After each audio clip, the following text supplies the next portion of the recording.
안녕하세요. 저는 40대 후반 여자입니다. 한국 땅 좁다 하지만 이런 식으로 그 사람을 또다시 만나게 될 줄 꿈에도 몰랐네요. 오랜 세월이 흐른 만큼 모든 걸 잊고 살았다고 생각했었는데 얼굴을 마주한 순간 과거의 기억들이 물밀듯 밀려오면서 눈물을 쏟아내고 말았습니다. 전 남편이었던 그 사람과 인연을 만들게 된 건 고등학교 때였어요. 고등학교 때 전학을 간 적이 있었는데 그때 저에게 관심을 보였던 학생은 반에서 반장 역할을 하고 있었어요. 새로운 학교에서 적응하는 게 어려웠었던 저에게 처음으로 친구가 되어줬었죠. 서로 가깝게 지내게 되면서 같이 공부도 하고 꾸준하게 잘 지내왔었습니다. 그 사람과 함께 하면서 친구들도 많이 사귀게 되었고 학교를 가는 게 즐거웠었죠. 전학을 오기 전에는 부모 없는 자식이라고 따돌림을 심하게 받은 터라 할머니와 단둘이 살던 저는 결국 전학을 선택을 할 수밖에 없었지만 좋은 결정이었던 것 같아 할머니께서도 마음 놓고 시장에서 장사를 하실 수 있었어요. 저희 부모님도 원래 할머니와 함께 시장에서 야채 장사를 하셨는데 음식점에 새벽 배송을 하시다가 아빠의 졸음 운전으로 2번 다시 부모님의 얼굴을 볼 수 없게 되는 끔찍한 결과를 겪고 말았어요. 그렇게 할머니와 서로 의지하며 지내왔었지만 부모가 없다는 건 저에게 너무나 큰 불행이었죠.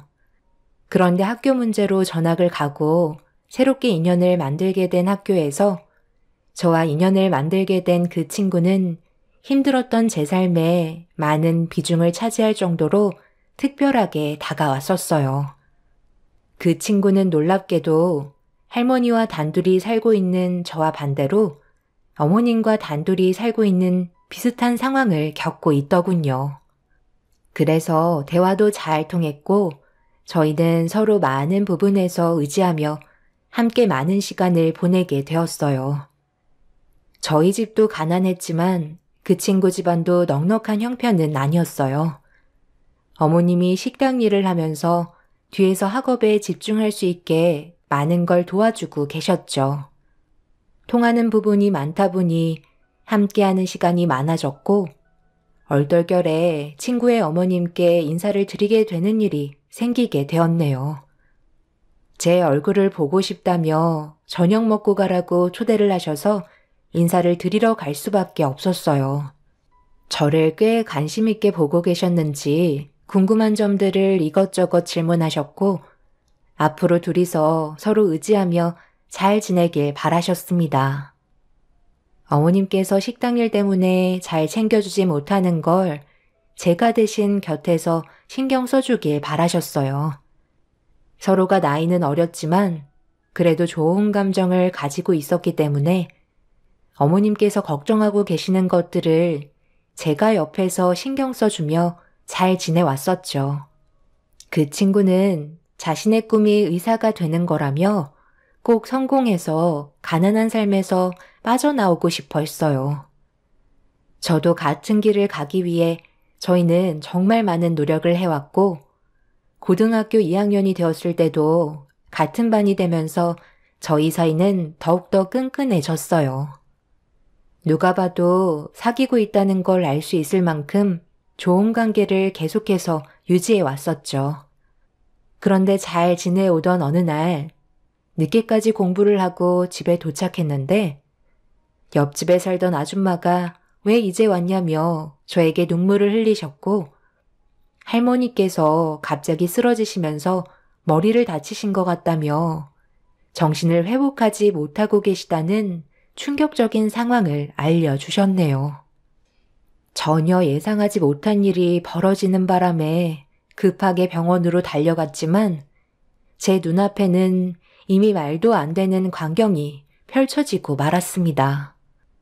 할머니께선 병원으로 실려오시던 도중 뇌출혈로 세상을 떠나게 되셨고 믿을 수 없는 현실을 받아들이기가 너무 힘이 들었습니다. 그리고 이 소식을 접하게 된 그 친구와 어머님이 저를 위로해 주시면서 장례를 도와주셨어요. 언제나 제 곁에 있을 것만 같았던 할머니께서 저에게 한마디 말도 없이 세상을 떠나시는 바람에 그 충격은 너무나도 크게 다가왔었어요.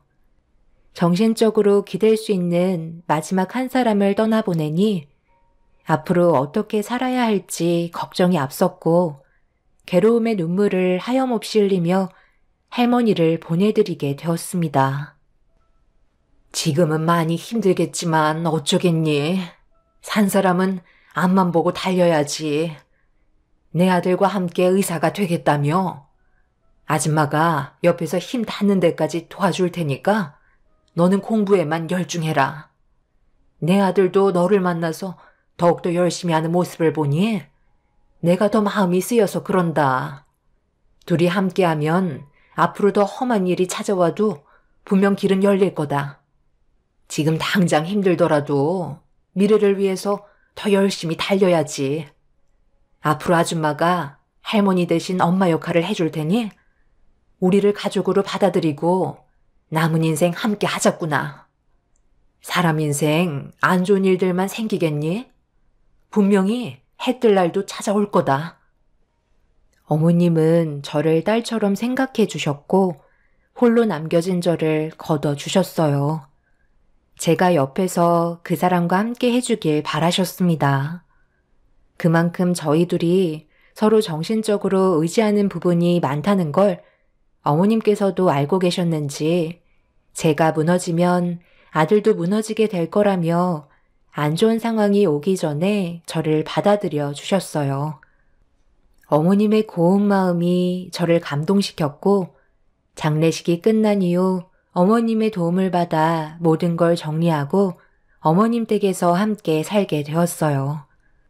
처음에는 어색한 부분들이 많았지만 시간이 지나면서 서로의 관계는 더욱더 끈끈해졌어요. 그리고 그 사람과도 예전보다 더 가까워지게 되었죠. 어머님은 저희가 의사가 되면 둘이 결혼까지 생각하고 계셨고 그 사람도 저와 평생 함께하고 싶다며 친구 관계 이상을 바라보고 있었습니다. 어머님은 저에게 아무것도 바라지 않으셨어요. 오로지 그 사람 옆에서 함께 공부해 주길 원했었죠. 그렇게 2학년에서 3학년으로 접어들면서 얼마 남지 않은 시간 최선을 다해 노력하고 있었는데 또 한 번 안 좋은 일이 터지고 말았습니다. 어머님이 식당 일을 하시다가 허리를 다치셔서 누워서 생활하게 되는 불행이 찾아오는 안 좋은 상황을 겪게 되었어요. 도움을 받을 수 있는 곳도 마땅치 않은 상태라 앞으로 어떻게 살아가야 할지 고민이 많았어요. 시간이 지날수록 지속적인 지출들이 계속해서 부담을 안겨주고 있었죠. 어머님이 쓰러지면서부터 생활이 안 되니 할머니와 함께 살았던 집을 처분한 돈으로 생활비를 충당하게 되었고 얼마 되지 않는 돈이라 얼마 버티지 못하고 금방 바닥을 보이고 말았어요. 어머님의 몸이 언제 회복이 될지 몰라 많이 답답한 상태였는데 누워 계신 상태로 저를 부르셨어요. 수영아, 아줌마가 상황을 이렇게 만들어서 정말 미안하다. 내가 부탁이 하나 있는데 들어줄 수 있겠니? 너도 지금 현재 우리 집안에 위기가 찾아왔다는 걸 잘 알고 있을 거다. 아줌마는 허리를 심하게 다쳐서 일을 할 수가 없기 때문에 더 이상 내 아들과 너를 부양할 수 있는 능력이 없어. 그래서 아줌마도 정말 많은 고민을 했었는데 도저히 이 방법 말고는 지금 우리 집안의 위기를 해결할 수 있는 방법이 없을 것 같구나. 수영아, 정말 너한테 어려운 부탁이겠지만 어차피 너희들이 성인이 되면 결혼할 생각 가지고 있었잖아?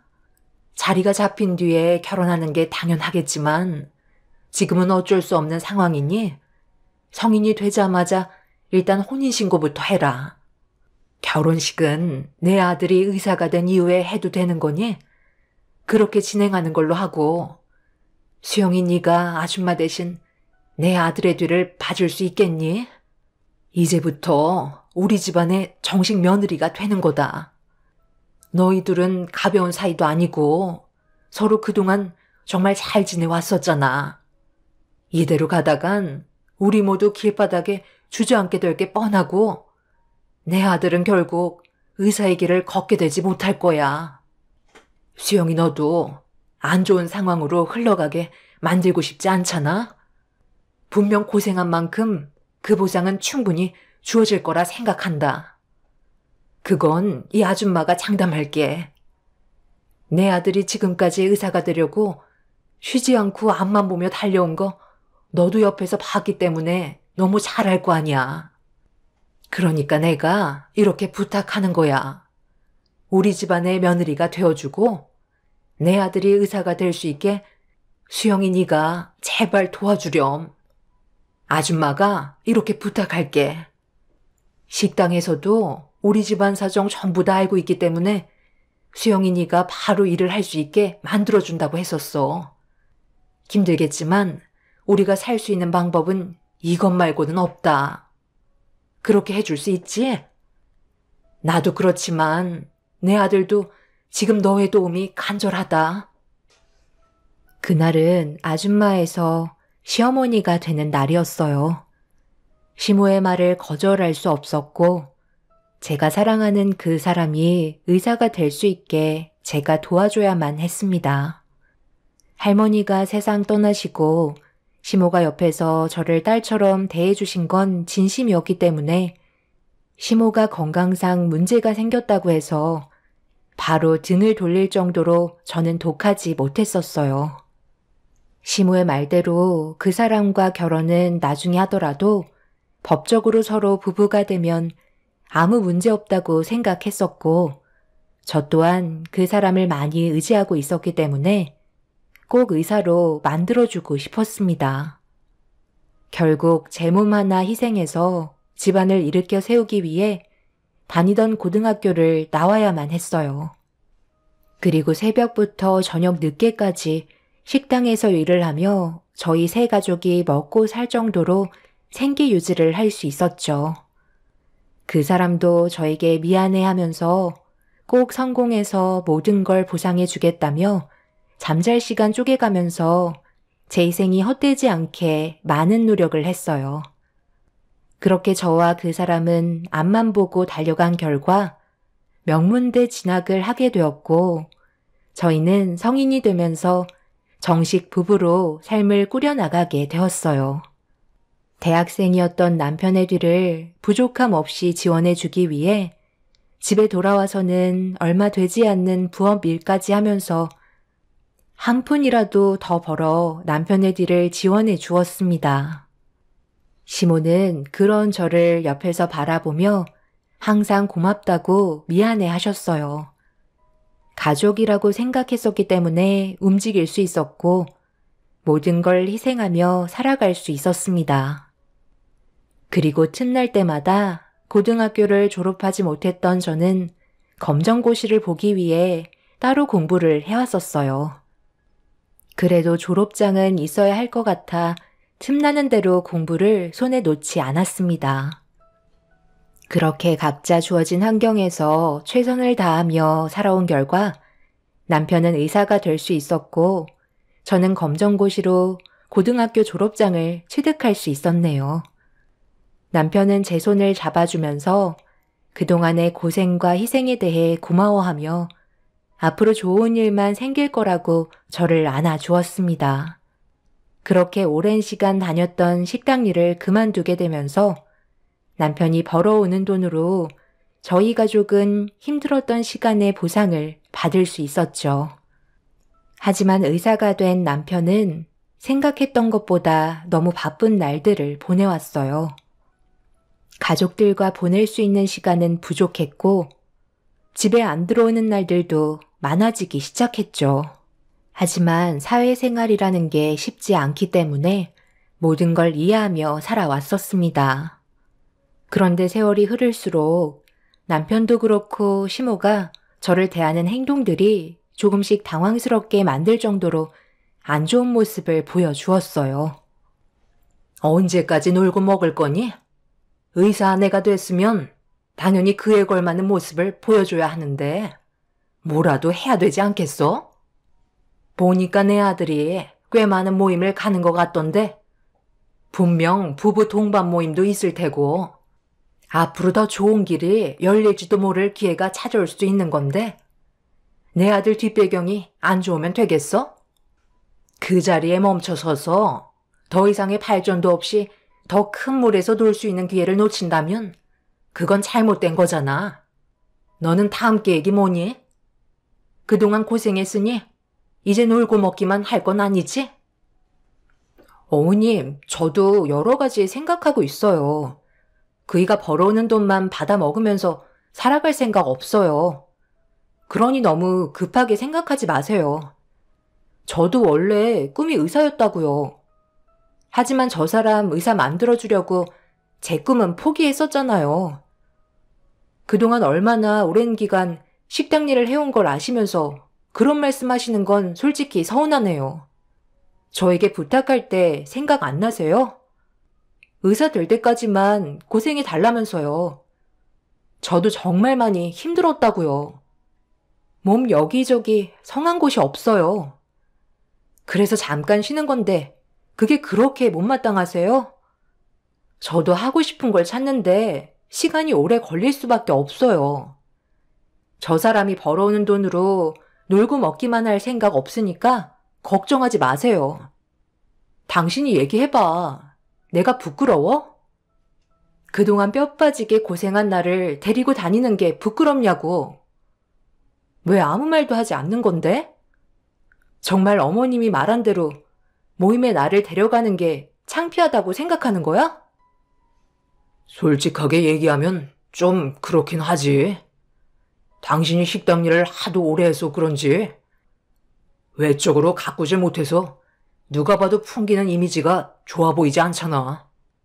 손도 죄다 부르터서 옛날처럼 고운 손도 아니고 관리를 못해서 주름살도 많이 늘었는데 화장해봤자 그게 달라지는 것도 없고 헤어스타일도 그냥 동네 아줌마이니 중요한 자리에 동반하는 건 아무래도 무리가 있다고 생각하는 거지.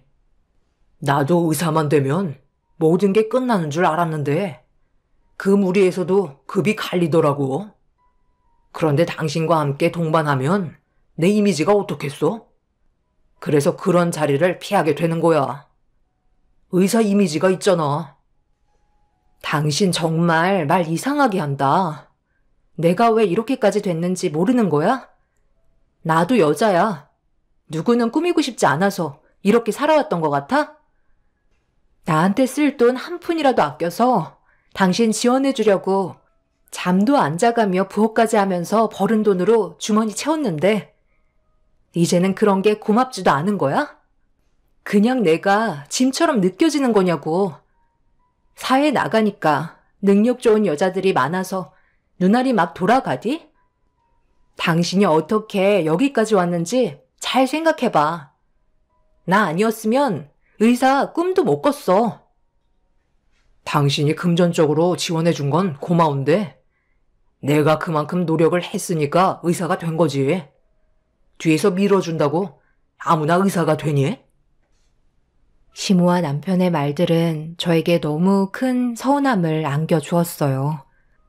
제가 희생하며 힘들어할 때는 항상 입이 닳도록 고마워하던 사람들이 목적을 달성하고 나니 더 이상 제가 필요 없다는 듯 거침없이 행동하려는 것 같았습니다. 과거에는 제가 없으면 안 되는 상황이었기 때문에 어떻게 해서든 붙잡으려 했었는데 성공하고 나니 변하기 시작하던 시무와 남편은 저에게 지속적인 상처를 주었고 남편은 결국 절대 꺼내지 말아야 될 말을 입 밖으로 꺼내게 되었네요. 남편은 의사인 자기는 저와 맞지 않는 것 같다며 그동안 고생한 만큼 그에 따른 보상을 해주겠다며 각자의 인생을 살길 원한다는 충격적인 말을 아무렇지도 않게 뱉어댔어요. 이제는 제가 짐처럼 느껴진다며 다른 기회를 잡고 싶다고 저를 놓아주겠다는 말을 꺼내게 되었죠. 제 인생을 갉아먹고 의사가 된 남편이 어떻게 그런 말을 할 수가 있는지 이해하기 힘들었고, 제가 꿈쩍도 하지 않으려 하자 남편은 상처되는 말을 제 마음에 거침없이 비수를 꽂았네요. 아무리 생각해봐도 이건 내가 손해보는 장사잖아. 앞으로 남은 인생 당신은 떵떵거리면서 벌어오는 돈으로 사치 부리며 살 텐데 내가 이러려고 의사 된 줄 알아? 더 높은 곳을 바라보려고 의사가 된 거라고. 이제 시작인데 당신 때문에 내 발목이 잡혀 있잖아. 그동안 나에게 쏟아부었던 세월만큼 금전적으로 서운하지 않게 보상해 줄 테니까 우리 이제 각자 갈 길 가는 게 좋겠어. 내가 저번에도 얘기했지? 당신은 의사인 남편을 두기에는 그릇이 너무 작다고. 나를 의사가 되게 만들어줄 밑거름밖에 안 되는 존재일 뿐이야. 그 이상은 될 수 없다고. 단물 다 빠졌는데 데리고 있어봤자 나만 손해잖아. 나는 앞으로 해야 될 일이 너무나도 많은데 당신이 내 아내라는 법적 서류 하나 때문에 내 인생에 걸림돌이 되고 있다고. 그래서 이제 나를 버리고 다른 여자를 만나겠다는 말이네? 병원에 꽤 마음에 드는 여자가 있나 봐. 그동안 우리가 함께한 세월이 얼만데 어떻게 이럴 수 있어? 그리고 당신 병원 일 한 지 얼마 되지도 않았으면서 내가 얼마를 요구할 줄 알고 그렇게 당당한 거야? 매달 얼마 들어오는지 내가 알고 있는데 당신이 내가 그동안 희생한 세월만큼 보상을 해줄 수 있다고? 그건 걱정하지 말라니까. 돈 문제는 내가 알아서 해결해 준다고. 당신은 그냥 서류에 도장만 찍어주면 되는 거야. 남편은 저 말고 다른 여자가 생긴 게 분명했어요. 그래서 하루빨리 저와의 관계를 해결하고 싶어 하는 게 두 눈으로 보였고, 남편의 배신에 결국 저는 눈물을 흘리고 말았습니다. 서로 어려운 환경에서 힘들게 살아왔기 때문에 저희가 갈라서게 될 거라고는 전혀 생각하지 못했었죠. 하지만 남편은 이미 저에게 마음이 떠난 상태였고, 더는 남은 인생을 함께하고 싶은 마음이 없어 보였습니다. 예전처럼 좋은 관계로 돌아갈 수 있는 방법이 없냐고 물어보니 남편은 제가 의사가 아니라서 원하는 답을 해줄 수 없다며 더 이상의 대화를 이어나가지 않았네요. 그날 이후 남편을 몇 번이고 설득시키려 했지만 결국 남편은 저에게 돌아오려 하지 않았어요. 그렇게 되니 시모와 단둘이 함께 있는 공간도 불편해서 일단 따로 나와 지내게 되었죠. 힘들게 살아왔는데 혼자가 되어버린 제 자신을 보게 되니 너무 불쌍하게만 느껴졌어요. 그저 사랑하는 사람과 행복하게 살고 싶었던 것 뿐인데 그것조차 저에게는 너무 큰 욕심이었는지 마음처럼 되지 않았습니다.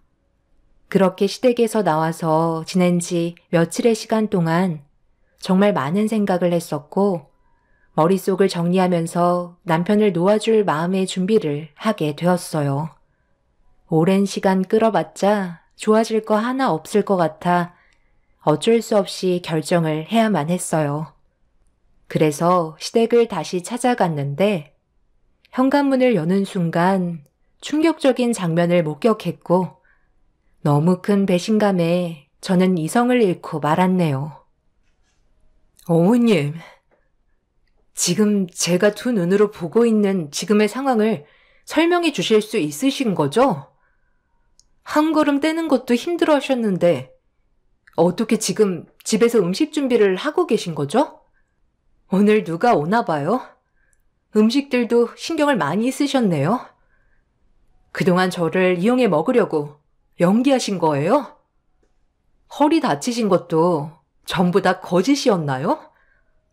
여태까지 제가 부축해주지 않으면 걷지도 못하셨는데 음식까지 만드실 수 있으셨어요? 그동안 연기하시느라 정말 고생 많으셨겠네요. 그래, 내가 좀 속였었다. 네가 내 아들 좋다고 따라다녀 놓고 왜 나한테 뭐라고 그러는 거야? 그 대신 너도 우리 집에서 편하게 지냈었잖아. 그거면 된 거 아니야? 나 지금 많이 바쁘니까 나중에 다시 얘기하도록 하자. 오늘 얼마나 중요한 날인 줄 아니? 시모는 여러 가지 음식을 만들어 놓으신 걸 보자기에 포장을 하시곤 현관문 앞에 서 있는 저를 밀친 뒤 급하게 밖으로 나가셨어요. 그리고 택시를 타곤 어디론가 향하시길래 시모를 놓치면 안 될 것 같아 저도 택시를 타고 시모의 뒤를 따라갔습니다. 그렇게 한참 동안 달려 도착한 곳은 어느 건물 앞이었어요. 그곳에는 꽤 많은 사람들이 모여 있었는데 잠시 뒤 버스가 줄지어 들어오고 있었습니다. 시모는 누군가를 찾고 있는 듯 두리번거리더니 잠시 뒤 시모가 반갑게 손을 흔들었고 그걸 본 사람은 다름 아닌 남편이었네요. 그리고 남편 옆에 처음 본 여자가 남편의 손을 잡고 시모에게 인사를 건네고 있었습니다. 그때 알 수 있었어요. 의사들끼리 부부 동반으로 여행을 떠나는 모임이었습니다. 많은 동료 의사들은 남편과 그 여자가 서로 부부인 줄 알고 있었는지 아무렇지도 않게 즐거운 대화를 주고받고 있었죠. 시모는 만들어 온 음식을 남편에게 건네주었고 곧 버스가 출발한다는 말에 너무 화가 난 저는 공개석상에 전공의 동료를 본처로 대동한 남편에게 달려가 얼굴에 손을 올려 붙였습니다. 그러자 남편 옆에 있던 여자가 갑자기 제 얼굴에 손을 올리면서 남의 남편에게 뭐 하는 짓이냐고 목소리를 높이며 더 크게 화를 냈어요. 남편과 시모는 제가 따라올 줄 몰랐는지 잠깐 당황했지만 많은 사람들이 보는 앞에서 저를 정신병자로 몰아가기 시작했어요. 그리고 남편 옆에 있던 여자가 저에게 가까이 다가오더니 돈을 준다고 했을 때 그냥 받고 조용히 사라지라며 제가 남편의 그릇을 채워줄 수 있는 여자가 아니라며 저를 강하게 밀쳤습니다. 저도 있는 힘껏 그 여자의 얼굴에 손을 올려붙이고 머리채 잡고 난리를 쳤지만 그럴수록 더 미친 여자로 몰아가더군요. 결국 남편과 시모에게 엄청난 상처를 받게 된 저는 더 이상 함께할 수 없다는 걸 알게 되었고 그날 이후 이혼 서류에 도장을 찍게 되었네요. 금전적인 보상을 받았지만 그런 건 저에게 크게 중요하지 않았어요.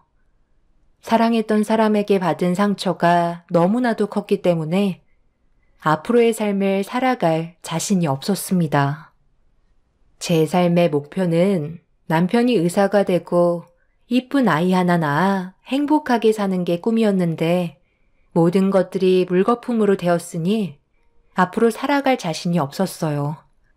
그렇게 혼자가 되어버린 저는 흘러가는 대로 살게 되었고 멈추지 않던 시간은 계속해서 흘러가게 되었고 어느새 제 나이는 40대 후반이 되어버렸네요.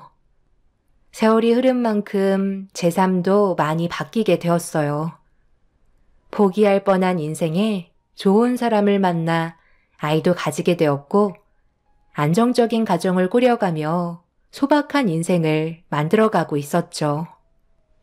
과거의 삶에 대해 후회도 했지만 현재의 좋은 사람을 만나 행복한 인생을 만들어가게 되자 흘러가는 대로 살았던 삶에 꽃이 피게 되었어요.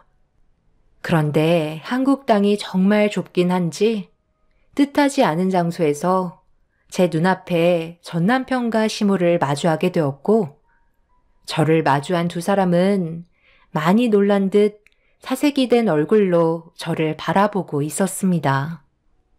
그렇게 아무 말 없이 서로를 쳐다보고 있는데 제 등 뒤에서 들린 내 이름 석자에 시모는 그 자리에서 무릎을 꿇고 오열하고 말았네요. 바로 남편이 저를 부르는 소리였고 그 옆에는 제 딸이 함께하고 있었습니다.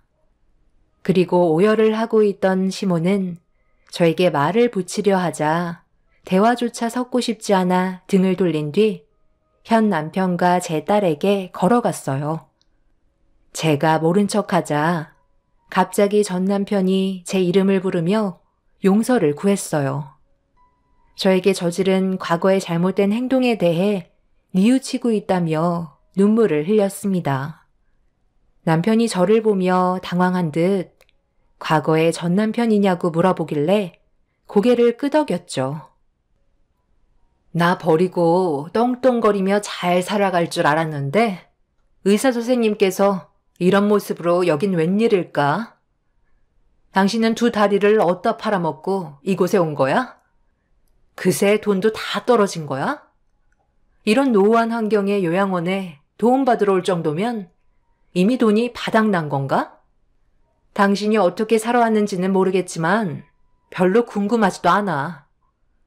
나를 버린 대가를 받은 거라고 생각해. 정말 미안해. 내가 당신을 몰라보고 눈앞에 보이는 이익만 생각하다가 이런 꼴을 당한 것 같아. 당신이랑 이혼하고 앞으로 내 인생은 꽃길만 펼쳐질 줄 알았는데 신혼여행을 다녀오고 집으로 돌아가던 중에 교통사고를 당하게 되었어. 한꺼번에 많은 일정을 소화하느라 많이 피곤했는지 나도 모르게 졸음운전을 하고 있었더라고. 그러다 결국 큰 사고로 이어지게 되었고 내 옆에 있던 그 사람은 현장에서 세상을 떠나고 말았어. 그리고 나는 보다시피 두 다리를 잃어 아무것도 할 수 없는 신세가 되어버렸지. 그날 이후 당신을 한 번도 잊은 적이 없었어. 나와 어머니가 당신에게 잘못된 행동을 저지른 대가를 받게 된 것 같아 용서를 구하고 싶었지만 어디에서 살고 있는지 알지 못하니 방법이 없었는데 당신이 요양사로 근무하고 있을 줄은 몰랐네. 그동안 당연하게 생각하며 나를 위해 희생했던 당신의 모든 것들을 감사하게 생각하지 않은 내가 너무 한심스럽다. 내 담당 요양사가 당신으로 배정되어 있더라고. 사람 인생 정말 한 치 앞도 모르나 봐. 전 남편의 말대로 저는 담당 요양사로 배정받은 상태였어요. 하지만 저는 이미 요양사 일을 그만두려고 생각하고 있었습니다. 이참에 잘 됐다 싶었어요. 남편 사업이 잘 되는 바람에 그 일을 돕기 위해 요양사 일을 그만둔다고 원장님께 어떻게 얘기해야 하나 싶었는데 덕분에 쉽게 해결될 수 있었고 그 사람이 무너진 모습을 보고 저는 요양원에서 현 남편과 제 딸의 손을 잡고 가벼운 발걸음으로 걸어 나올 수 있었습니다. 그런데 과거의 아픈 기억들 때문에 감정이 북받쳐 올라 저도 모르게 눈물을 쏟아내고 말았네요. 한순간의 잘못된 선택으로 전 남편은 두 다리를 잃은 채 평생 휠체어 신세를 져야 하는 안타까운 상황을 맞이하게 된 모습을 봤는데 속 시원할 거라 생각했는데 또 그렇지도 않네요. 본인이 선택한 인생 감당하며 살아야겠죠. 두 번 다시 마주칠 일이 없었으면 좋겠어요. 지금 현재의 가정에 충실하며 살아가고 싶습니다. 제 사연 들어주신 여러분들께서도 언제나 가정이 화목하시길 바랍니다. 감사합니다.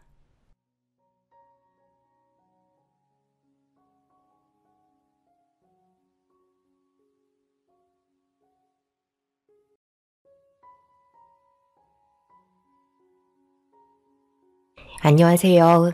저는 구리에 살고 있는 여자입니다. 얼마 전에 저희 부부는 시부의 장례를 치렀는데요. 지금까지 살면서 많지는 않지만 이번 장례는 저에게 엄청난 충격을 안겨준 하나의 사건이었습니다. 정말 말도 안 되는 경험을 해서 그런지 남편도 지금까지 회복을 하지 못하고 있는 상태예요. 시부의 건강이 몇 년 전부터 악화되기 시작했고 그로 인해 지속적인 병원비가 계속해서 지출이 되다 보니 가족들은 금전적인 부담을 줄이기 위해 돌아가면서 병원비와 치료비를 납부했습니다. 자식된 도리인이 당연히 해야 되는 건데 시부의 건강이 좋아지는 것도 아니고 병원비는 지속적으로 나가다 보니 병원비에 대한 부담을 느끼기 시작했어요. 시댁 집안이 잘 사는 것도 아니고 적당히 먹고 살 정도로 돈벌이 하면서 살아왔기 때문에 시부가 처음 입원했을 때와 다르게 시간이 지날수록 점점 더 시부의 건강에 대한 불만이 많아지고 있었습니다. 아버지 건강은 좋아질 수 없는 거예요? 빨리 털고 일어나셔야지. 언제까지 병원 신세 지면서 자식들 등에 빨대 꽂고 지내실 건데요. 아버지가 가진 거라도 많으시면 저희가 이런 불만을 가질 필요가 없죠. 돈이 없으니까 문제가 되는 거라고요. 저희가 매달 돌아가면서 아버지 병원비를 납부해드리고 있는데요. 이게 얼마나 부담이 되는 줄 아세요? 저희가 괜히 이러겠어요. 자식들에게 들어가는 돈이 만만치 않으니까 그러는 거죠. 애들은 점점 커가고 학원비는 날로 비싸지는데 아버님 병원비까지 충당하려니 이러다 저희까지 병원 신세 지는 건 아닌지 모르겠어요. 아빠, 그냥 퇴원하면 안 돼? 병원에 입원하면 뭐해? 좋아지는 게 하나도 없잖아. 퇴원하면 더 아플 것 같아? 다들 왜 그러는 거야? 이 정도도 병원에서 치료받고 계시니까 그나마 더 나빠지지 않는 거라고. 돌아가면서 병원비 납부하는 건데 뭐가 그렇게 부담스럽다는 거야? 다들 지금까지 혼자 알아서 컸나 봐? 아버지가 뼈 빠지게 고생하면서 우리들 키운 건 생각 안 해? 이래서 자식 새끼 키워봤자 소용없다고 하는 거야. 병원비 나가는 게 싫으면 두 번 다시 아버지 앞에 나타나지 마. 그냥 인연 끊으면 되는 거 아니야? 자식들이 서로 조금씩 희생하면 해결되는 건데 서로 손해보는 거 싫어가지고 누워 계신 아버지 마음에 상처를 드려야겠어? 병원비가 아깝다고 생각하면 두 번 다시 오지 않으면 되겠네. 다들 속으로 똑같은 생각 하고 있는 거 내가 모를 줄 알아? 차라리 그냥 얼굴 안 보는 게 좋겠다. 너는 막내라고 제일 예쁨 많이 받았으니 아버지에 대한 애착이 남다르겠지. 우리는 거의 찬밥 신세였거든. 너랑 내가 지금 나이 차이가 얼마인지 알기는 하냐? 어디서 형한테 이래라 저래라야? 아버지가 맨날 막내만 감싸고 도니까 형 무서운 줄 모르고 저렇게 대드는 거잖아요. 그래도 아버지 편들어줄 막내가 있어서 좋으시겠어요. 저는 이제 더 이상 못하겠네요. 시부는 그동안 자식들을 위해서 정말 열심히 살아왔었다고 남편에게 들었어요. 자식들이 많다 보니 시부 혼자 모든 걸 감당해야 했고 자식들은 입만 벌리며 받아먹기만 했었는데 정작 연세가 드시고 건강이 안 좋아지시자 자식들은 등을 돌려 버리더군요. 병원비 내주는 것조차 싫어서 자식들 모두 더 이상 병원을 찾아오지 않았고 시부는 살아야겠다는 의지를 놓아버리셨는지 더 이상의 치료를 받으려 하지 않았어요. 저희한테만 모든 짐을 짊어지게 하고 싶지 않으셨는지 퇴원 수속을 밟아둔 상태셨죠. 남편은 시부에게 희망을 잃지 마시라고 치료받는 걸 권해드렸지만 이미 마음의 결정을 하신 듯 결국 병원을 나오시게 되었습니다. 그리고 예상했던 대로 집으로 돌아오신 시부의 건강 상태는 더욱더 악화가 되었고 의사의 말대로 오래 버티시지 못하셨어요. 몇 달의 시간 동안 남편과 시부는 많은 대화를 주고받으면서 과거에 함께했던 추억들을 꺼내셨어요. 그리고 병원비가 부담스러워 찾아오지 않았던 자식들의 마음도 이해하셨습니다.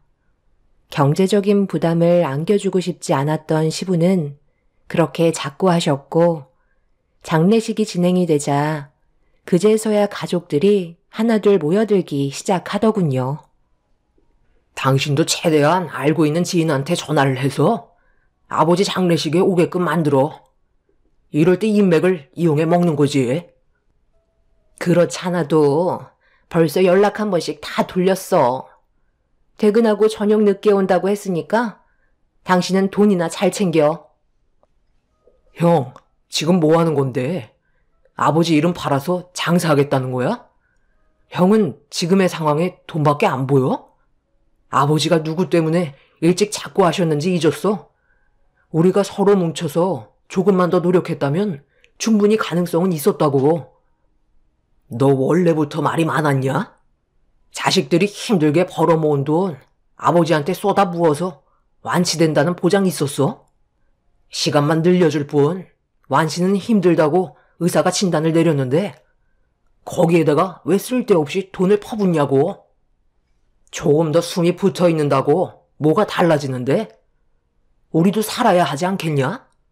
이거 봐봐. 그동안 병원비로 생돈 날아가고 얻은 건 하나도 없잖아? 차라리 이럴 거였으면 그냥 진통제나 드시면서 시간 보내다 돌아가시는 게 제일 좋은 방법이었을 거다. 우리가 아버지 때문에 지불했던 병원비 원상복구는 해야 될 거 아니야? 그래서 이참에 최대한 많은 사람들을 부르려는데 그게 잘못된 거냐? 아주버님과 형님들은 장례식장을 이용해 최대한 돈을 벌어가려는 이해할 수 없는 행동을 했어요. 지금이 마지막 기회인 것 마냥 전화기를 붙들고 한 명이라도 장례식장에 오게 하기 위해 바쁜 모습을 보여주고 있었죠. 그 모습을 바라보면서 정신없이 조문객들을 맞이하고 있었습니다.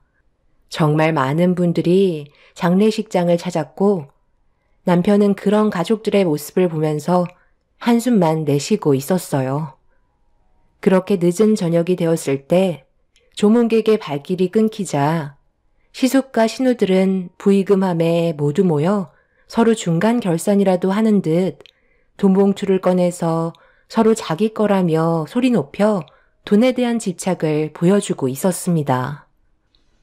일단 각자 부른 지인들 것만 챙기도록 해. 그리고 아버지 쪽으로 들어온 건 나중에 따로 계산하도록 하자고. 이 중에 내가 부른 지인 것들도 있는 것 같은데? 봉투에 이름 쓰는 걸 잊어버린 것 같아. 확인 좀 해볼게. 뭘 확인을 해? 그렇게 따지면 내 사람 것도 분명 있을 거라고. 일단 봉투에 적혀있는 각자 관련 있는 사람들 것만 챙겨.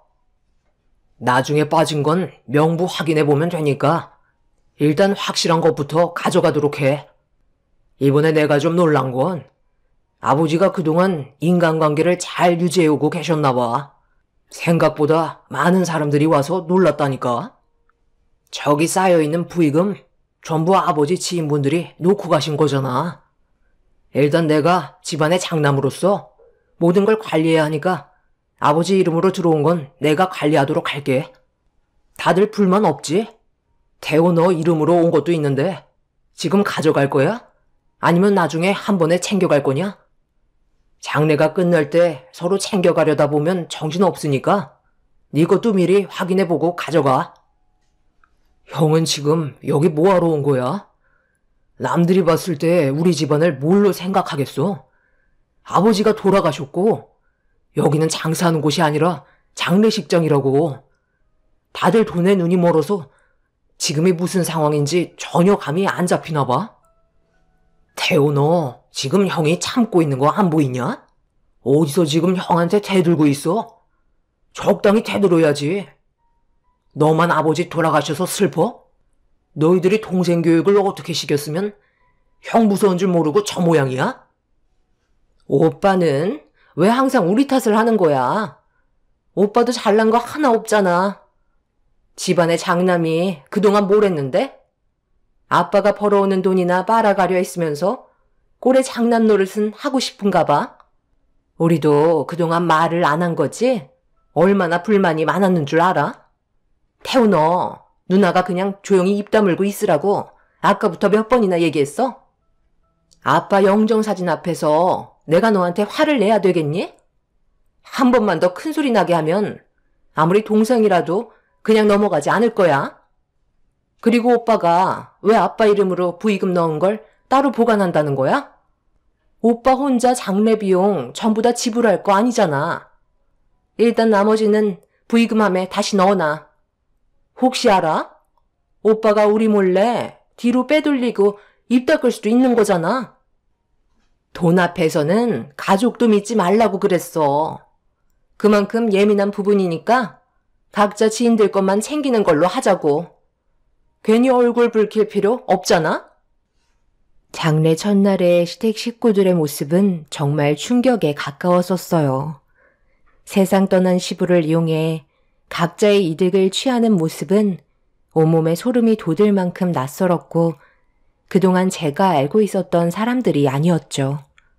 그렇게 서로 얼굴을 붉히며 시댁 식구들은 자신들의 지인이 넣고 간 부의금을 따로 챙긴 뒤 다음날 다시 오겠다며 각자의 집으로 돌아갔어요. 집안의 장남인 큰 시숙이 자리를 지키고 있어야 하는데 정작 세상 떠난 시부의 옆자리를 지키고 있던 건 저희 남편이었죠. 남편은 장례가 끝이 나면 가족들과 인연을 끊겠다는 계획을 세우고 있을 정도로 시댁 식구들에게 많은 실망을 하고 있었는지 장례가 끝이 남과 동시에 남편은 시댁 식구들과의 인연을 끊어낼 생각까지 하고 있었어요. 그렇게 장례 둘째 날 늦은 저녁에 시댁 식구들은 한자리에 모여 자기 사람들의 부의금을 따로 가방에 챙겨놓고 있었어요.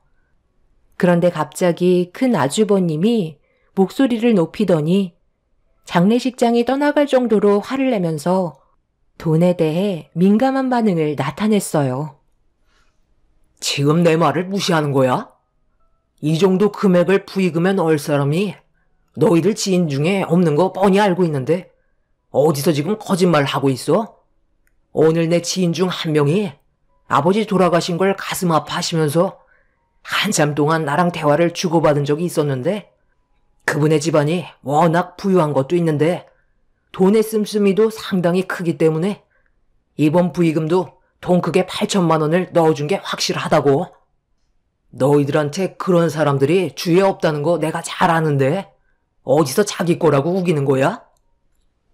그럼 이 8천만 원이 오빠 거라는 확실한 증거는 있고? 방금 한 말도 그냥 추측에 불과하잖아. 확실하다면 왜 그분에게 전화를 하지 못하는 건데? 우리 앞에서 그분이 부의금으로 8천만 원을 넣었다고 들려주면 되는 거잖아? 보면 몰라. 혼자서 8천만 원을 꿀꺽 하겠다는 거잖아. 이래서 사람은 변하지 않는 거야. 어렸을 적부터 지금까지 형은 항상 욕심이 많았고 집안의 제일 큰 형이라는 이유 하나만으로 동생들한테 좋은 건 조금도 나눠주지 않으려 했잖아. 동생들한테 창피한 줄 알아. 우리 집안의 큰오빠나 돼가지고는 지금까지 혼자서 배불려 왔으면 이제는 동생들한테 나눠줄 생각도 좀 하라고. 돈 봉투에 누구 사람인지 이름이 적혀있지 않은 건 무조건 나누는 게 서로 얼굴 붉히지 않는 방법일 것 같네. 우리 모두가 균등하게 똑같이 나누자고. 누구 하나 더 가지겠다고 하면 끝도 없이 싸울 텐데 그렇게까지 갈 필요 없잖아. 돈 때문에 아빠 영정사진 앞에서 갈 때까지 가자는 건 아니겠지? 막내야, 너 이리 와봐라. 너는 8천만 원을 부의금으로 넣은 이 큰 돈을 어떻게 했으면 좋겠냐? 나까지 끼어들어서 나눠 가져간다고 할까봐 신경 쓰이는 거야? 그걸 왜 나한테 물어봐? 지금까지 살면서 내 의견 언제 한 번이라도 들어준 적 있었어? 그냥 하던 대로 하지 그래? 항상 강압적으로 모든 걸 해결해 왔으면서 이제 와서 동생들 생각한 척 하지 않았으면 좋겠어. 그게 더 가식 같고 형이 어떻게 하면 혼자 8천만 원을 가질지 머리 굴리는 것 같거든. 큰 아주버님은 부의금으로 들어온 8천만 원에 대해 상당히 예민한 반응을 보였어요. 분명 적은 금액은 아니었기 때문에 큰돈이 들어온 걸 욕심내고 있는 게 제 눈에도 보였습니다. 결국 시댁 식구들은 서로 의견 차이 때문에 조율이 되지 않았는지 목소리를 높이기 시작했고 결국 입에 담지 못할 막말과 함께 그동안 살아오면서 서운했던 감정들까지 터지게 되자 몸싸움이 벌어지고 말았습니다. 부의금 때문에 시부 영정 앞에서 싸우는 모습을 보이게 되었고 장례식장 관계자들이 더 큰 불화를 막기 위해 뜯어 말렸지만 이미 서로 얼굴에 손을 주고받아서 그런지 고소하겠다며 난리가 나고 말았죠. 서로 의견이 조율이 되지 않고 술까지 먹었으니 눈에 보이는 게 아무것도 없는 것 같았습니다. 오로지 시댁 식구들 눈에는 8천만 원을 혼자 가지겠다는 집착만 남겨져 있는 상황이었죠. 결국 시댁 식구들은 온몸이 만신창이가 되었고 서로에게 평생 지울 수 없는 상처를 남겨둔 채 날이 밝을 때까지 의견은 조율되지 않았습니다. 서로 조금씩 이해하고 배려하면 돈 문제는 싸울 일도 없을 텐데 조금 더 가지겠다고 욕심을 내다 보니 결국 이런 상황까지 오게 된 것 같아 저 또한 마음이 좋지 않더군요.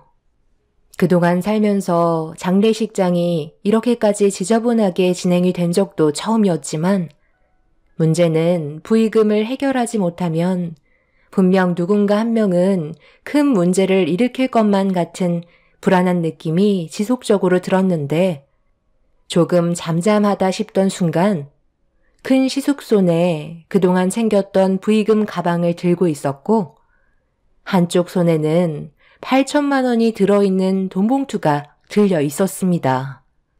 그걸 본 저는 정말 큰일이 벌어질 것만 같아 불안한 마음에 온몸이 떨리기 시작했어요. 그리고 큰 시숙은 2번 다시 서로 얼굴 안 봤으면 좋겠다고 아직 장례가 끝이 나지도 않았는데 밖으로 나가려 하고 있었습니다.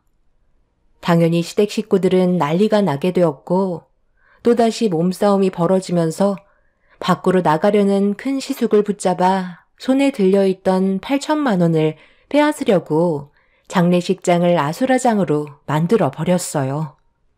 그렇게 한바탕 난리가 나던 도중 갑자기 둘째 신우가 비명을 지르면서 손가락으로 전광판을 가리켰고 몸싸움을 벌이던 시댁 식구들이 전광판을 바라본 순간 등록되어 있는 이름 하나를 보고 땅을 치며 울부짖었습니다.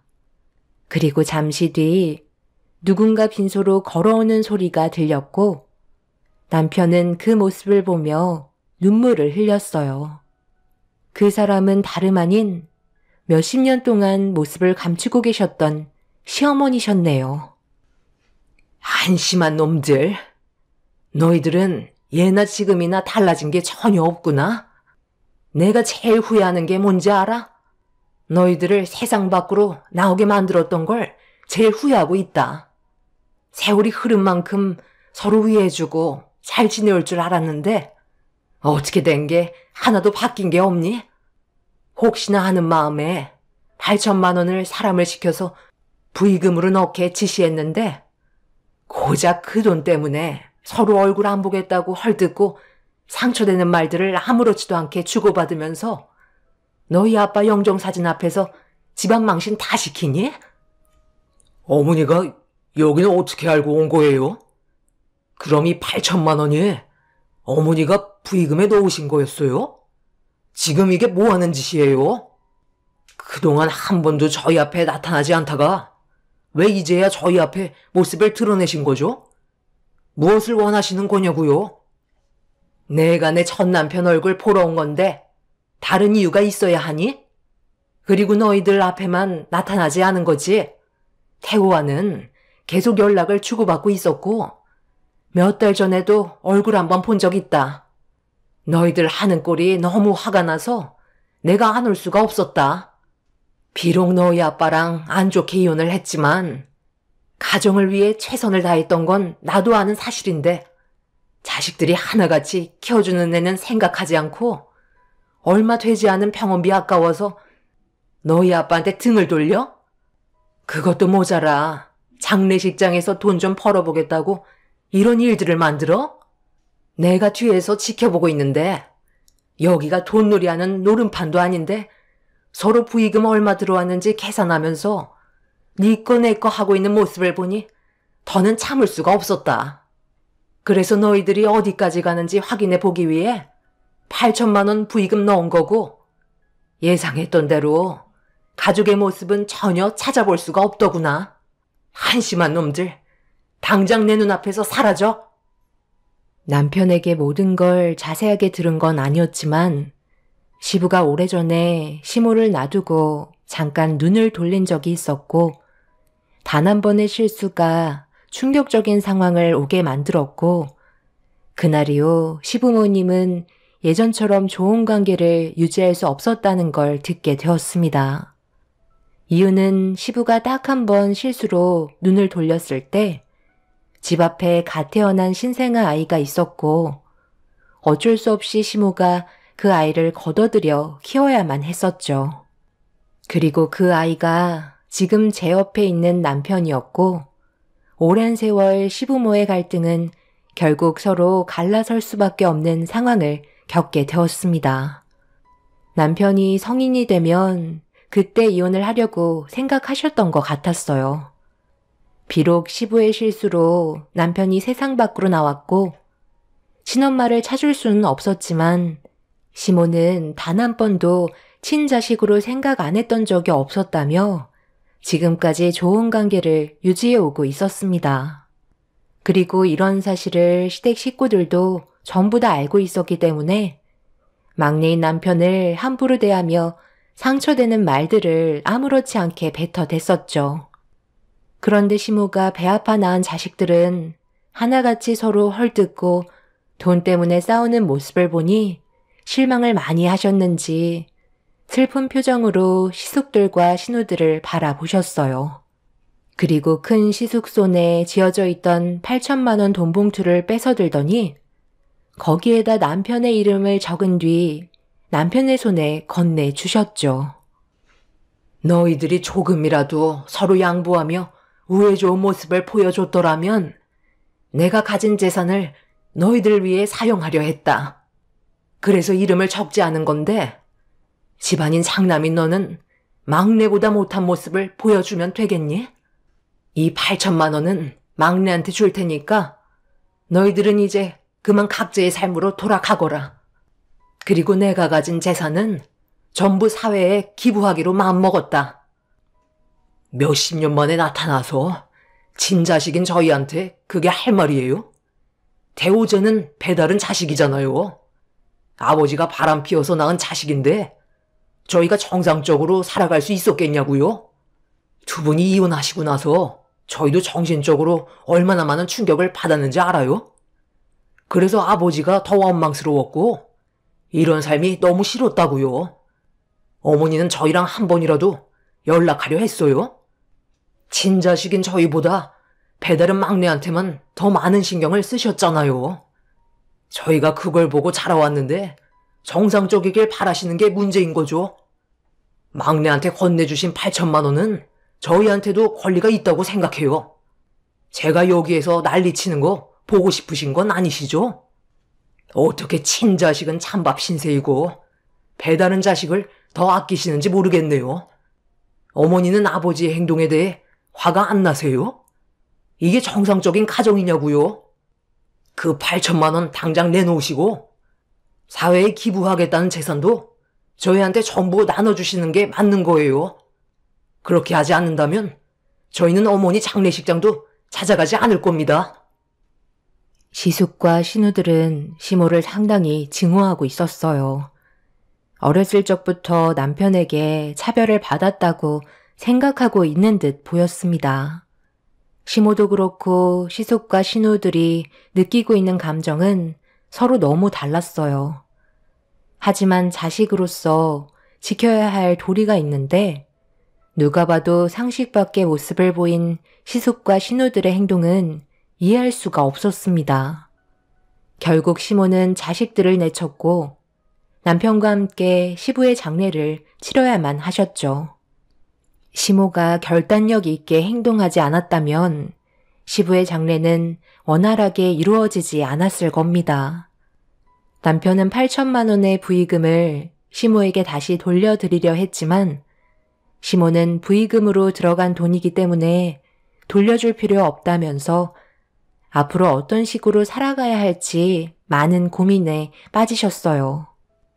자식들이 하나같이 정상적이지 않은 건 전부 다 부모 잘못이라며 괴로워하셨어요. 시모도 그동안 살면서 자식들에게 말 못할 상처가 많은 듯 보였습니다. 앞으로 시댁 식구들과의 관계를 끊어낼 수 없다는 거 잘 알고 있어요. 며칠 전에도 큰 시숙이 남편에게 전화를 했어요. 이유는 시모가 남편에게 준 8천만 원을 혼자 가질 생각하냐며 화를 냈습니다. 똑같이 나눠 가져야 더 큰 불화를 막는다고 시댁 식구들의 계좌번호 전부를 남편에게 보내주었죠. 지금 현재 뭐가 문제인지 모르는 시숙의 행동이 안타깝게만 느껴졌습니다. 형, 지금 엄마가 왜 이렇게까지 하셨는지 모르는 거 아니잖아. 잘못된 행동에 대해 용서를 구하면 되는 건데 그게 그렇게 힘든 거야? 8천만 원 한 푼도 안 쓰고 그대로 있어. 형도 그렇고 누나들도 제발 본인들이 뭘 잘못했는지 충분히 반성하고 용서를 구하면 좋겠어. 나도 최근에서야 알게 된 사실인데 장례식장에서 재산 얘기하셨잖아. 엄마의 건강 상태가 많이 안 좋으신 것 같아. 그런데 그런 엄마 앞에서 형이 뭐라고 그랬어? 장례식장에 발도 들이지 않겠다며 엄마의 마음에 상처를 안겨드렸잖아. 그게 자식으로서 할 말이야? 아무리 화가 나도 말을 가려서 해야 될 거 아니야. 다시 한번 말하지만 더 이상 자존심 내세우지 말고 당장 엄마한테 연락해서 형이랑 누나가 했던 행동들에 대해 용서를 구해. 엄마 췌장암 말기래. 언제 돌아가실지 모르는데 나중에 돼서 후회할 거야? 한두 살 먹은 어린애들도 자기 낳아준 부모한테는 항상 감사하게 생각해. 엄마가 잘못한 게 뭐가 있는데? 그동안 살면서 엄마 혼자 얼마나 외롭고 힘드셨을지 생각해 보라고. 남편은 결국 아주버님께 그동안 서운했던 감정을 터뜨리고 말았어요. 시모가 모습을 드러냈던 건 안타깝게도 시부애들을 밟게 될 날이 얼마 남지 않아서 몇십 년 만에 모습을 드러내신 거였습니다. 아주버님도 시모가 췌장암 말기 판정을 받았다는 말에 상당한 충격을 받았는지 다시 연락 주겠다며 전화를 끊어버렸죠. 시댁 식구들에게 주어진 시간이 얼마 남지 않은 만큼 서로 좋게 해결해서 서로 의지하는 관계로 발전되길 바랄 뿐입니다. 여러분들께서도 지금 곁에 있는 가족들에게 언제나 아낌없는 사랑을 베푸시고 행복한 날들만 만들어 가시길 바랍니다. 감사합니다.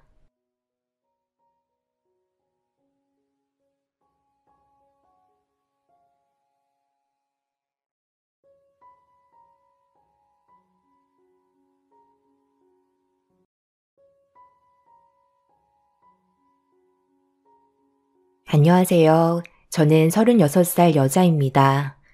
얼마 전에 병원을 잠깐 다녀왔는데요. 저희 엄마 건강이 좋아지셔서 조만간 퇴원을 해도 된다는 진단을 받았습니다. 그리고 이 소식을 저와 결혼을 약속했던 그 사람에게 전해 들었는지 병원을 또다시 찾아오셨어요. 저희는 별로 만나고 싶지 않았는데 시모는 엄마 앞에서 무릎을 꿇으시더니 용서를 구하셨어요. 하지만 벌써 돌이킬 수 없는 상황까지 와버렸기 때문에 아무리 잘못을 뉘우친다 해도 관계 회복은 어려울 것 같아 보이네요. 한 번뿐인 사람 인생 마음먹은 대로 흘러가면 좋겠지만 그것 또한 쉽지 않은 것 같습니다. 사랑하는 사람과 지속적인 만남을 이어오다 보면 자연스럽게 결혼을 생각하게 되고 상대방 또한 저와 같은 생각을 가질 때 결실이 맺어지는 건데 그 과정에서 여러 가지 걸림돌이 생기게 되었고 많은 갈등을 불러일으켰어요. 결혼을 허락받기 위해 예비 시댁에 인사를 드리러 갔을 때 처음 받아보는 대우에 어떤 식으로 처신을 해야 할지 모르겠더라고요. 내가 둘 사이의 관계를 알게 된 건 얼마 되지 않지만 꽤 오랜 기간 만나왔었다면서? 그래서 자연스럽게 결혼 얘기를 주고받았겠지. 하지만 경리 씨도 쉽지 않을 거라는 거 어느 정도 예상하고 있었을 텐데. 둘만 좋다고 결혼을 할 수 있다면 부모가 왜 있겠어? 각자 입장 차이가 있기 때문에 어느 정도 쓴소리가 나가도 이해해 줬으면 좋겠네. 일단 내 아들은 명문대 나와서 의사 생활을 하고 있는데 그쪽은 학원 선생이라며? 그래서 대충 알아봤는데 그렇게 유명하지는 않은 것 같아서 솔직히 실망을 안 할 수가 없더라고.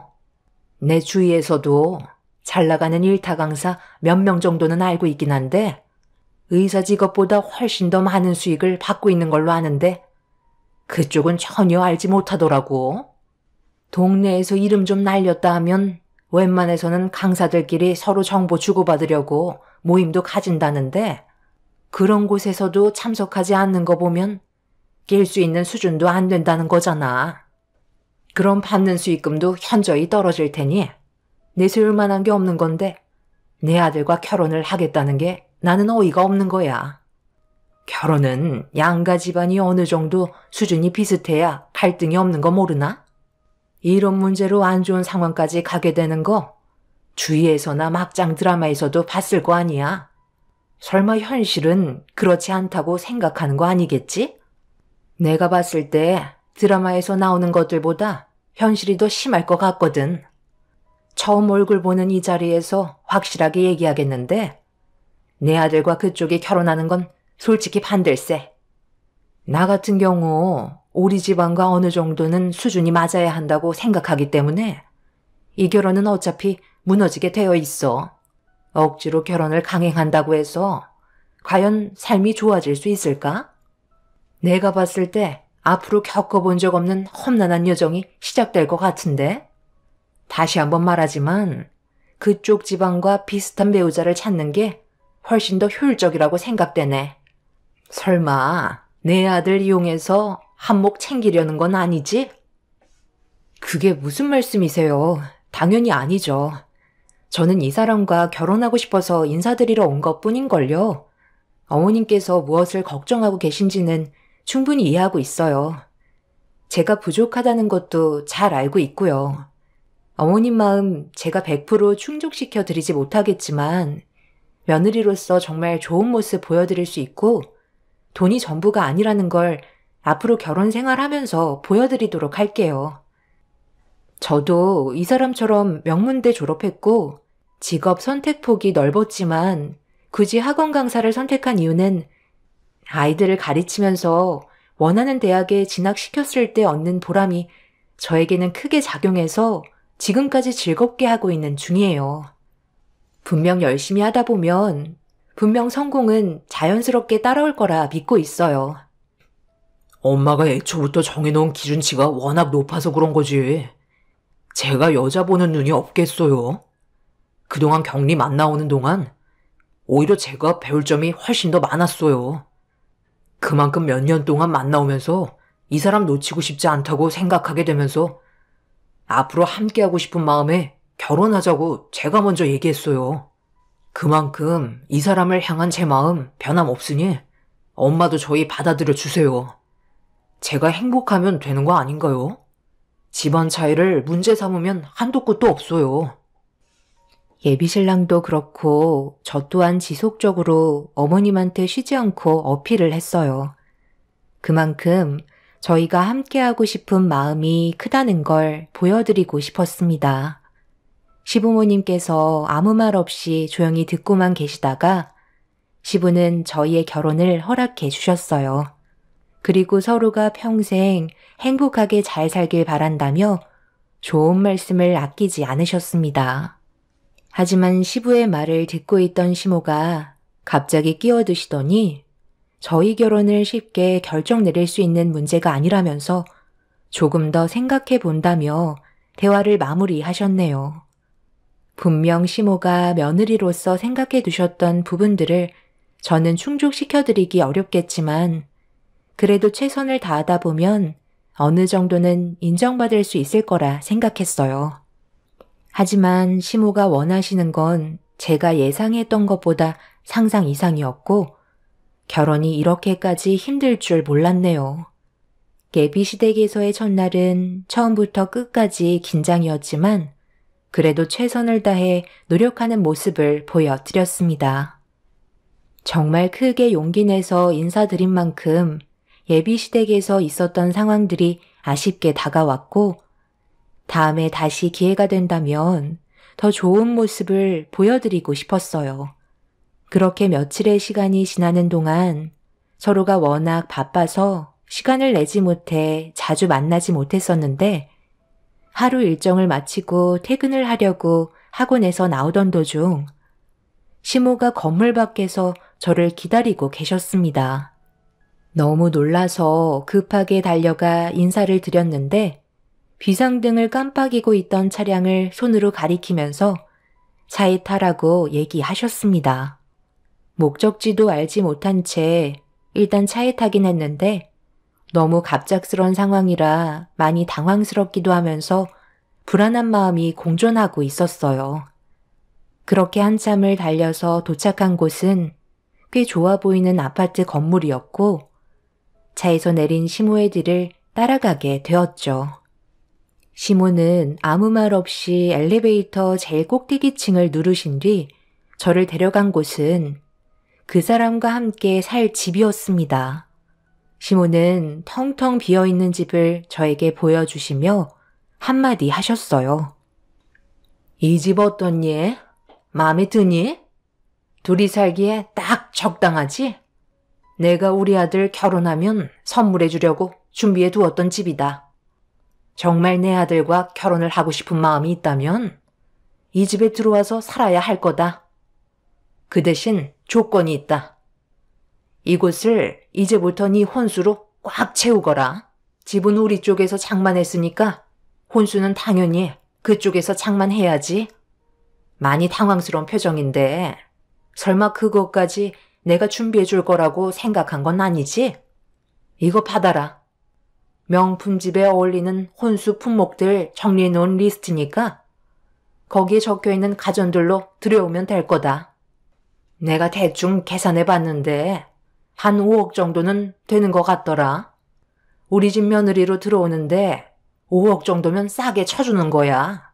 설마 이 정도 해줄 능력도 없으면서 내 아들과 결혼하겠다는 건 아니지? 어머님의 말에 엄청난 충격을 받은 저는 할 말을 잃어버렸어요. 대충 봐도 70평 정도는 되어 보이는 집에 단둘이 사는 건 너무 비효율적인 것 같았어요. 그리고 텅텅 비어있는 집 안에 혼수를 채워 넣으라고 건네주신 품목이 정말 충격이었어요.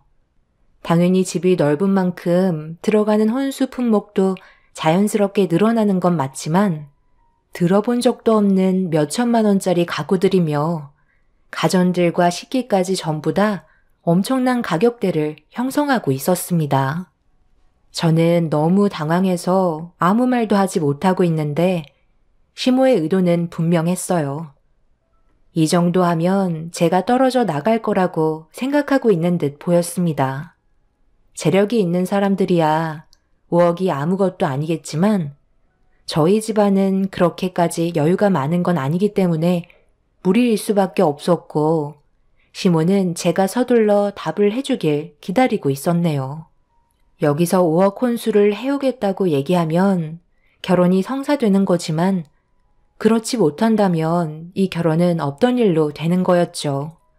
그래서 침착하게 대화해보는 게 좋을 것 같아 제가 가진 고민을 털어놨어요. 어머님께서 생각하시는 기준에 제가 미치지 못한다는 거 충분히 알고 있어요. 그래서 많이 실망하셨겠죠. 하지만 저희 둘이 사는데 70평 정도 되는 아파트는 효율적이지 못한 것 같아요. 결혼한다면 아이도 가질 테지만 그래도 이 정도 평수는 대가족이 들어와서 살아도 넓은 집인데 여기에 어머님이 주신 혼수품을 전부 다 채운다고 제대로 활용할 수 있을까요? 그리고 저희 엄마가 지금 건강상 문제가 있어서 병원에 입원 중이시거든요. 금전적인 부담이 많은 건 사실이에요. 제가 많이 부족한 거 알아요. 어머님 마음에 차지 않은 여자가 며느리로 들어온다는데 당연히 화가 많이 나셨겠죠. 저희 집안 형편을 조금만 생각해 주시면 안 될까요? 저 정말 그 사람과 행복하게 살고 싶어요. 너희들 결혼 허락해 주겠다잖아. 그래서 이렇게 기회를 주는 건데 왜 받아먹질 못하는 거니? 5억 혼수면 비싸지도 않은 거고 내 주변에는 그 이상의 금액으로 들여오는 사람들도 허다한데 너무 커져 먹으려 드는 거 아니니? 내가 이만큼 했으면 당연히 너도 어느 정도는 해줘야 균형이 맞는 거지. 그것도 하지 못하면서 어떻게 내 아들과 살림을 차리겠다는 거야?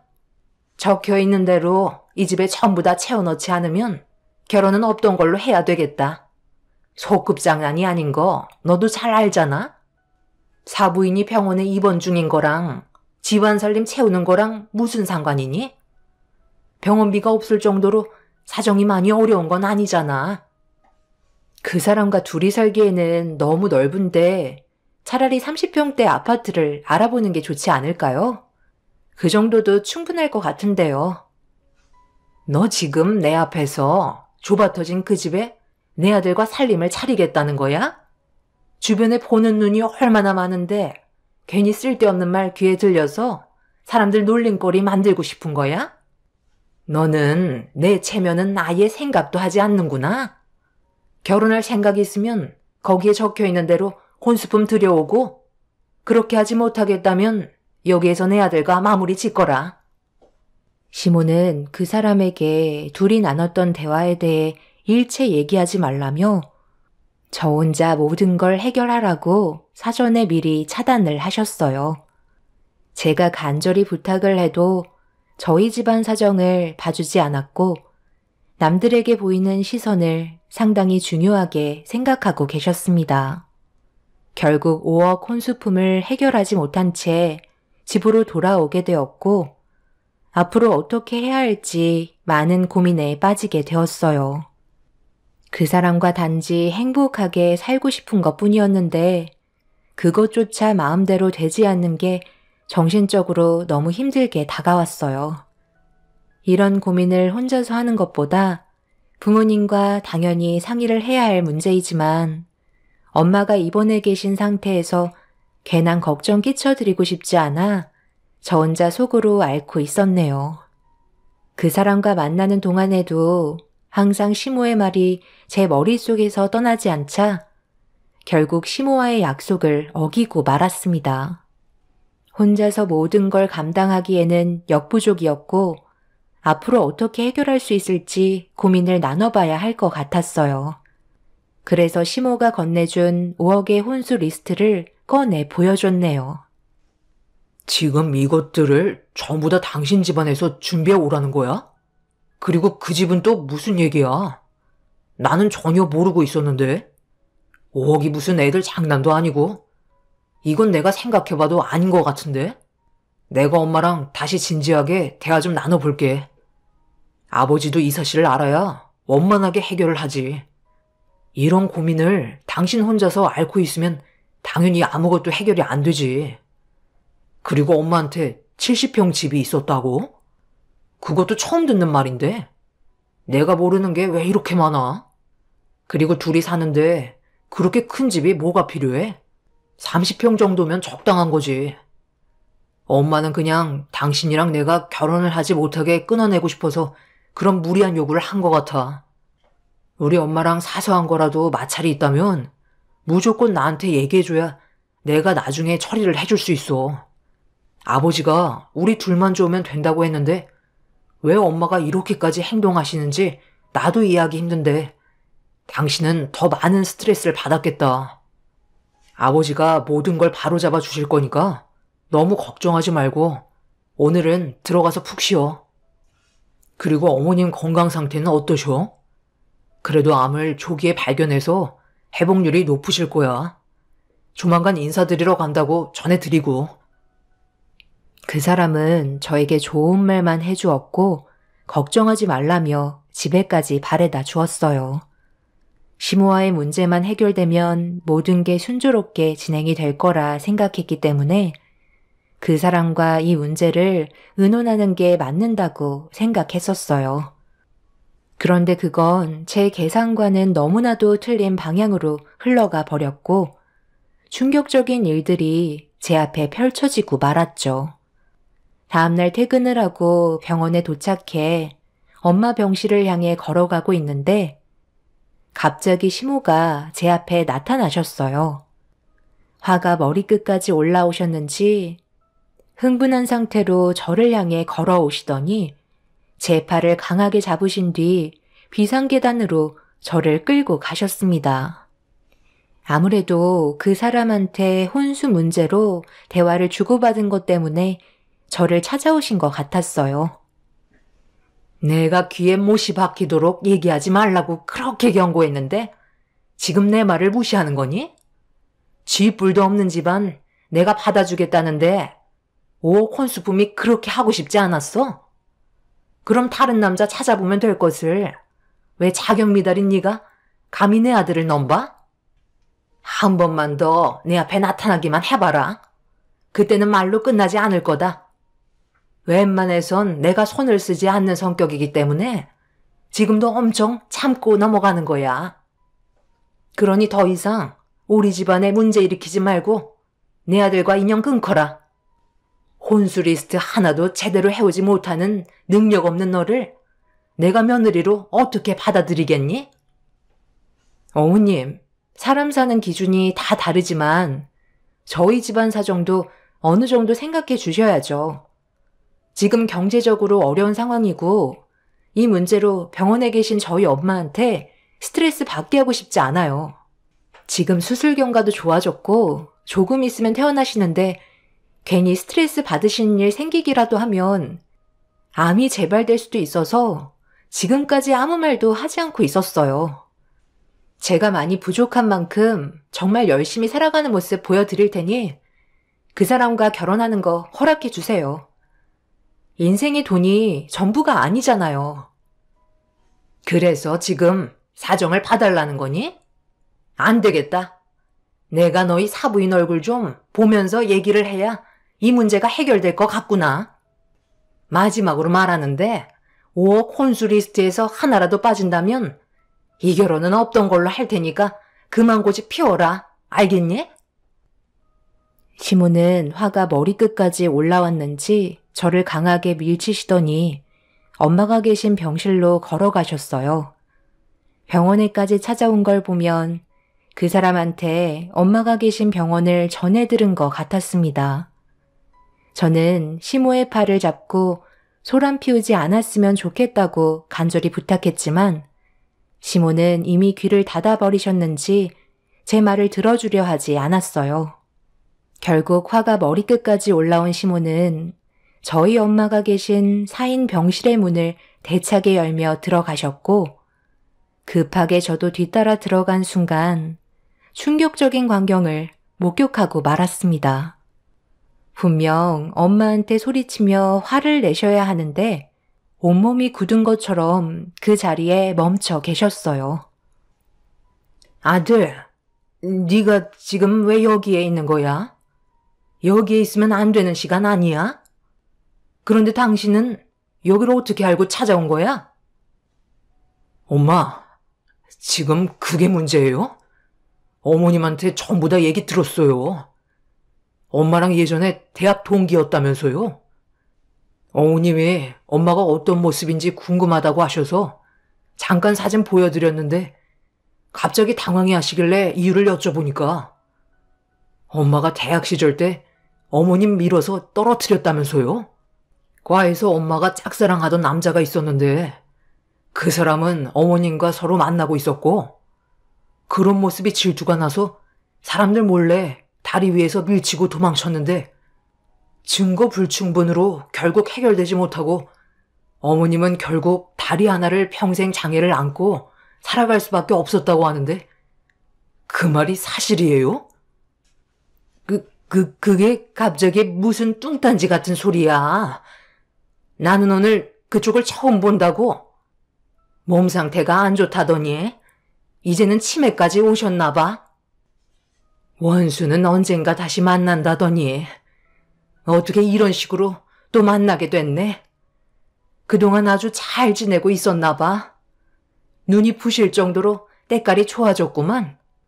너 그때 생각 안 나? 네가 짝사랑하고 있다던 그 남자를 내가 만나고 있어서 그것 때문에 질투난다며 다리 위에서 나를 밀쳤잖아. 나는 너를 봤지만 너는 끝까지 발뺌하는 바람에 결국 사건이 해결되지 못한 채 내가 발을 헛디뎠다는 걸로 판정이 나게 되었고, 너는 그날 이후 바로 휴학하고 이사 가잖아. 그런데 네가 그런 끔찍한 일을 저지르고 떠난 뒤로도 나는 아직까지도 그 사람한테 보살핌을 받고 있거든. 네가 짝사랑했던 그 사람이 지금 내 남편으로 있어. 지금 들어왔네. 인사해. 네가 좋다고 쫓아다니던 내 남편이야. 정말 사람 일은 한 치 앞도 모른다더니 어떻게 이런 일이 다 있니? 나를 세상 떠나게 만들려던 사람의 아들이 내 딸과 결혼하겠다고 인연을 만들었잖아. 사람 일은 이래서 아무도 모른다니까. 네가 내 딸을 안 받아주는 게 아니라 내가 네 아들을 사이로 안 받아줄 건데 이거 어쩌지? 제가 알지 못하는 충격적인 말을 듣게 되었고, 그 사람과 시부는 화가 잔뜩 올라온 얼굴로 시모를 노려보고 있었습니다. 시모는 전부 다 저희 엄마가 지어낸 얘기라고 했었지만, 시부와 예비신랑이 솔직하게 얘기하지 않으면 평생 시모의 얼굴을 2번 다시 안 보겠다며 솔직하게 사실을 얘기하라고 화를 내자, 부정하던 시모는 그 자리에서 털썩 주저앉아 버렸어요. 그리고 모든 사실을 인정했고, 과거의 행동은 실수였다며 용서를 구하기 시작하셨죠. 하지만 돌이킬 수 없는 사건이었기 때문에 시모의 용서는 받아들여지지 않았습니다. 엄마는 시모를 평생 용서할 수 없다면서 아픈 몸을 이끌며 시모에게 다가가 가슴을 내려쳤습니다. 알고 보니 엄마와 시모는 대학교 때 둘도 없는 친구로 상당히 가까운 사이였는데, 한 남자를 둘이서 사랑하다가 엄마와 저희 아빠가 정식으로 연애를 하게 되면서부터 시모의 질투가 올라와 끔찍한 일을 저지르게 되었던 거였죠. 결국 이 문제로 그 사람과 저는 남은 인생을 함께 할 수가 없었어요. 그동안 살아오면서 쩔뚝거리는 엄마의 다리를 항상 봐왔기 때문에 이런 가슴 아픈 사연을 듣고도 그 사람과 더 이상 만날 수는 없었습니다.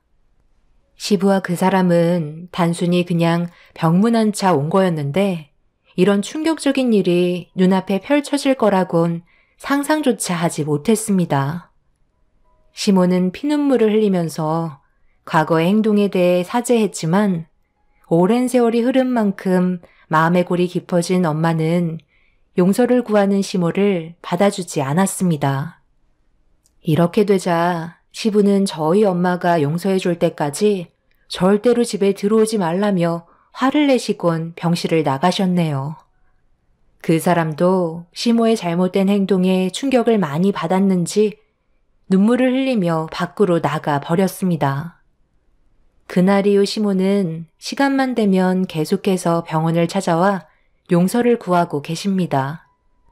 하지만 엄마가 장애를 가지고 살아온 세월만큼 시모의 용서를 쉽게 받아줄 것 같지는 않네요. 시모는 저와 그 사람의 결혼을 허락해 줄 테니 저희 엄마 좀 설득해 달라며 시부가 오만정이 떨어져서 각방까지 쓰고 계시고, 그 사람도 집을 나가버렸는지 가정을 원래대로 돌려놓고 싶다고 애원하셨어요. 네가 원하는 거 다 해줄 테니까 제발 부탁이다. 내가 그동안 힘들게 끌어온 가정을 한순간에 무너뜨리게 할 수 없다. 내가 너한테 모질게 했던 행동들 전부 다 미안하고, 혼수로 오억하라고 얘기한 것도 솔직히 억지 부려서 떼어놓으려 했던 거 사실이었다. 어느 부모도 자식이 좋은 집안과 결혼시키고 싶어 하지 부족한 집안에 보내고 싶어 하지 않잖아. 지금 별거 얘기까지 나오고 있는 판국에 내가 할 수 있는 건 용서를 받는 것밖에 없다. 그때는 젊었고 철이 없었으니 그런 행동이 나오긴 했지만 나도 지금까지 살면서 그때 기억 때문에 마음 편히 살았던 적 단 한 번도 없었어. 그래서 저보고 어떻게 하라는 거예요? 저희 엄마가 받은 상처를 제가 왜 엄마를 설득시켜야 하는 건데요? 아무리 철이 없어도 누구나 그런 식으로 행동하지 않아요. 당신은 선천적으로 그런 성격을 가지고 계신 거죠. 그래서 저한테도 그런 식으로 행동하신 거 아닌가요? 저희 엄마는 당신을 두 번 다시 보고 싶어 하지 않으니까 그만 찾아오세요. 그럼 내가 어떻게 하면 좋을까? 돈이라도 주면 만족하겠니? 얼마면 될 것 같아? 평생 병원비는 지원해 줄 테니까 제발 한 번만 내 잘못을 용서할 시간을 주면 안 되겠니? 지금은 한 푼도 없지만 용서만 받으면 내가 원하는 대로 해줄 수 있어. 아직까지 뭐가 문제인지 전혀 인지하지 못하고 있는 것 같아요. 엄마가 그러셨어요. 당신이 한쪽 다리가 똑같이 장애를 입게 되면 그때 용서해줄 마음이 생길지도 모른다고요. 잘 한번 생각해 보세요. 엄마가 기회를 주신 걸 수도 있잖아요? 그건 너무 억지잖아. 멀쩡한 다리를 어떻게 장애를 만들어 오라는 거야? 내가 다리에서 뛰어내리기를 바란다는 거니? 방금 억지라고 하셨어요? 정말 말 웃기게 하시네요. 저한테는 혼수를 5억이나 해오라고 하셨으면서 그때는 뭐라고 하셨죠? 제가 사정을 봐달라고 간절히 부탁했는데도 들어주려 하지 않았잖아요. 당신이 생각한 억지가 저도 똑같이 느끼고 있었다고요. 시모가 평생 꾸려온 가정이 한순간에 무너지는 순간이었고 제자리로 돌려놓고 싶어 하십니다. 하지만 저는 시모의 손을 뿌리치고 죄송하다는 말로 돌려드렸네요. 엄마는 평생 동안 장애를 가지게 된 다리를 바라보면서 단 한순간도 시모를 잊은 적이 없었을 테고 그 아픔이 얼마나 큰지 가늠이 되지도 않는데 제가 그 사람과 결혼하겠다고 엄마를 설득하는 건 불효나 마찬가지라 시모의 간절한 부탁에도 등을 돌렸습니다. 두 번 다시 만나고 싶지도 않으니 더 이상 찾아오지 말라며 제 팔을 잡고 놔주지 않으려는 시모의 손을 뿌리쳤네요. 그 사람은 저희 가족에게 미안해서 연락 한 통 없습니다. 이제 그 사람을 잊는 게 어느 정도 받아들여지고 있는 것 같아요.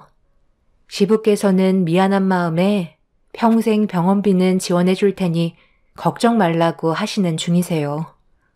하루빨리 정상적인 생활로 돌아가고 싶을 뿐입니다. 시모는 그동안 자신의 잘못을 잊은 채 살아왔던 시간만큼 뉘우치며 살았으면 하네요. 제 사연 들어주신 분들, 오늘 하루도 웃음 가득한 날이 되시길 바랍니다. 감사합니다.